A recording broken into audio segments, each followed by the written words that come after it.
যার উপস্থিতিতে ভরে থাকত জীবনের সব রং, সেই মানুষটি আজ আর নেই। চারপাশে নীরব কবরস্থান, আর সেই নীরবতার মাঝখানে মাকে ফিরে পাওয়ার আকুল আবেদন। মা কেন কথা বলছে না? এমন সরল প্রশ্ন নিয়ে কবরের পাশে দাঁড়িয়ে আছে এক ছোট্ট শিশু। তার চোখে বিস্ময়, কণ্ঠে আকুতি। এই হৃদয় বিদারক দৃশ্য সামাজিক যোগাযোগ মাধ্যমে ছড়িয়ে পড়তেই অসংখ্য মানুষের চোখ ভিজে উঠেছে। মা, পৃথিবীর সবচেয়ে মধুর ডাক, কিন্তু সেই ডাক যখন আর সাড়া দেয় না, তখন যেন চারদিক অন্ধকার হয়ে আসে। সম্প্রতি ভাইরাল হওয়া একটি ভিডিওতে দেখা যায় কুমিল্লার মুরাদনগরের এক শিশুকে। মৃত্যুর অর্থ সে বোঝে না, তার কাছে এটি হয়তো দীর্ঘ এক ঘুম মাত্র।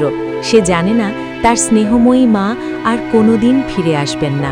ভিডিওতে দেখা যায় শিশুটি কবরের চারপাশে ঘুরে ঘুরে মা বলে ডাকছে, লোহার শিকল ধরে টানছে, কখনো উঠছে কখনো নামছে। হয়তো তার মনে হয়েছে এই শিকলই মাকে আটকে রেখেছে। তার সেই ব্যাকুল চেষ্টায় স্পষ্ট, সে যেন এখনই সব বাধা ভেঙে মায়ের কোলে ফিরতে চায়। সবচেয়ে মর্মস্পর্শী মুহূর্ত আসে যখন শিশুটি বাবাকে জিজ্ঞেস করে, দোয়া করলে কি মা ফিরে আসবে?